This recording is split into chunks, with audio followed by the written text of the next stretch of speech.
जब आसपास के लोग आपको देखते रह जाएंगे। तब आपके दिमाग में सेल्फ डाउट आने लगता है कि मैं ऐसी क्या गलती कर रहा हूं कि मेरी प्रोग्रेस नहीं हो पा रही, मैं आगे नहीं बढ़ पा रहा।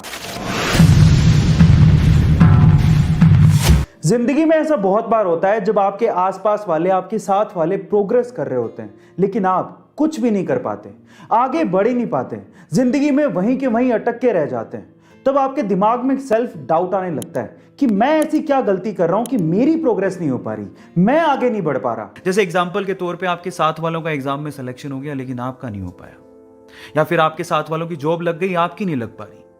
आपके साथ वालों में कोई फॉरेन जा रहा है, कोई अपने फादर के बिजनेस में हेल्प कर रहा है, सब लाइफ में आगे बढ़ने की सोच रहे हैं, लेकिन आप कुछ नहीं कर पा रहे हो। उस टाइम पे ना अंदर से निराशा आने लगती है, सोचने लगते हैं कि अब क्या बचा है जिंदगी में, मैं अपने आप को खत्म क्यों ना कर लूं। अगर आपके साथ भी ऐसी कोई प्रॉब्लम है तो आज की ये स्टोरी बहुत ध्यान से सुनिएगा।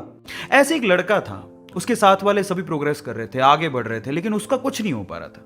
वो कोशिशें कर रहा था लेकिन कुछ भी नहीं निकल पा रहा था। तो इसी तरह से उसने सोचा कि क्यों ना मैं सब कुछ छोड़ छाड़ के निकल जाऊं, यहां से कहीं दूर चला जाऊं। तो एक दिन वो अपना घर छोड़ता है और जंगल की तरफ निकल जाता है। चलते चलते चलते चलते जब वो थक जाता है तो वो एक जगह थक के हार के बैठ जाता है। तो वो अपने आप से बात करने लगता है। वो कहने लगता है कि हे भगवान, हे खुदा, मैंने ऐसे क्या गलती कर दी, मैं ऐसी क्या गलती कर रहा हूं कि मेरी प्रोग्रेस नहीं हो पा रही है, मैं आगे नहीं बढ़ पा रहा हूं, रीजन क्या है, मुझे कारण बताओ, नहीं तो मैं ऐसा सोच रहा हूं कि मैं अपने आप को खत्म क्यों ना कर लूं, मैं निराश होते जा रहा हूं, मुझे बताओ। पता है, जब अंतिम क्षण होते हैं ना तो अंदर से आवाज आती है, जवाब आते हैं, बस सुनने वाला चाहिए कोई। तो उसके अंदर से भी आवाज आई, और मेरा ऐसा मानना है कि ऐसे क्षणों में जब अंदर से आवाज आती है ना तो वो मैसेज, वो संदेश ऊपर वाले का होता है। तो उसको अंदर से आवाज आई कि तुम अपनी जिंदगी से बहुत निराश लग रहे हो, तुम आसपास क्यों नहीं देखते, क्या पता आसपास देखने से तुम्हें तुम्हारी प्रॉब्लम का सॉल्यूशन मिल जाए, जिस वजह से तुम निराश हो उस निराशा से तुम बाहर निकल जाओ। तो वो आसपास देखता है, इधर उधर देखने से इस तरफ उसे एक झाड़ी नजर आती है, एक लंबी चौड़ी ऊंची झाड़ी, हरी भरी। और जब वो इस तरफ देखता है तो एक छोटा सा बीज धरती की छाती फाड़ के बस अंकुरित हो रहा होता है।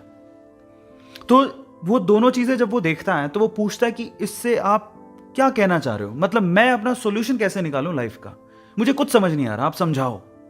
तो फिर आवाज आती है कि मेरे बच्चे, ये दोनों चीजें जो आप अभी देख रहे हो, एक तरफ झाड़ी देख रहे हो, एक तरफ छोटा सा अंकुरित बीज देख रहे हो, क्या तुम्हें पता है कि मैंने इन दोनों को एक ही समय पे लगाया था? जी हां, एक ही समय पे लगाया था। और जब उसने सुना कि एक ही समय पे लगाया था तो उस साइड में जो झाड़ी थी उसने तो बहुत प्रोग्रेस कर ली, वो बहुत ऊपर चली गई है, लेकिन बीज एक ही समय में लगाने के बावजूद भी अभी अंकुरित हो रहा है, उसकी प्रोग्रेस इतनी कम क्यों? उसके मन में, ये दिमाग में ये सवाल आता है। तो फिर जवाब मिलता है उसे कि मेरे भाई, ये झाड़ी है, जब ये ऊपर प्रोग्रेस कर रही थी तो ये जो अंकुरित बीज आपको दिख रहा है ये बैम्बू, और जब कोई अंदर से अपनी जड़ों को मजबूत कर लेता है उसके बाद जो उसकी आउटर प्रोग्रेस होती है ना वो बहुत ही जबरदस्त होती है, बहुत अच्छी होती है। मैं आपकी जानकारी के लिए आपको बता दूं कि अगर आपने कभी चाइनीज बैम्बू के बारे में सुना है तो चाइनीज बैम्बू की इंटरनल प्रोग्रेस के लिए, यानी कि जड़ों की ग्रोथ के लिए काफी ज्यादा समय लगता है। उसकी इंटरनल प्रोग्रेस काफी ज्यादा कॉम्प्लिकेटेड होती है जिसमें सालों साल लग जाते हैं। लेकिन एक बार चाइनीज बैम्बू का बीज धरती का सीना चीर के बाहर आ जाए तो उसके बाद उसकी प्रोग्रेस आप नेकेड आईज से देख सकते हो।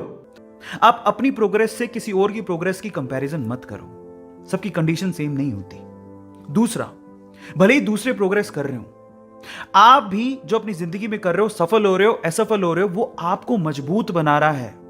क्या पता ऊपर वाले ने आपके लिए बहुत अच्छा रखा हो, बहुत अच्छा रखा हो, लेकिन सिर्फ आपको मजबूत बनाने के लिए, आपको सक्षम बनाने के लिए, आपकी प्रोग्रेस के लिए वो आपकी परीक्षा ले रहा हो। लेकिन एक दिन वो वक्त आएगा जब आप पूरी तरह से तैयार होगे तो आपको वो उस लेवल की प्रोग्रेस देगा जब आसपास के लोग आपको देखते रह जाएंगे। तो मैं इतना ही कहना चाहता हूं कि निराश मत हो, जिंदगी में कुछ नहीं मिल पा रहा है तो धैर्य रखो, आगे बढ़ते रहो, धीरे धीरे ही सही। एक दिन ऐसा आएगा जब आप धैर्य रखोगे और हार नहीं मानोगे तो उस दिन ऊपर वाला भी आपके लिए किस्मत के सारे दरवाजे खोल देगा। इसीलिए वो कहते हैं ना कि किस्मत भी उसी का साथ देती है जो बहादुर होते हैं, डटे रहते हैं और कभी हार नहीं मानते। So do not quit.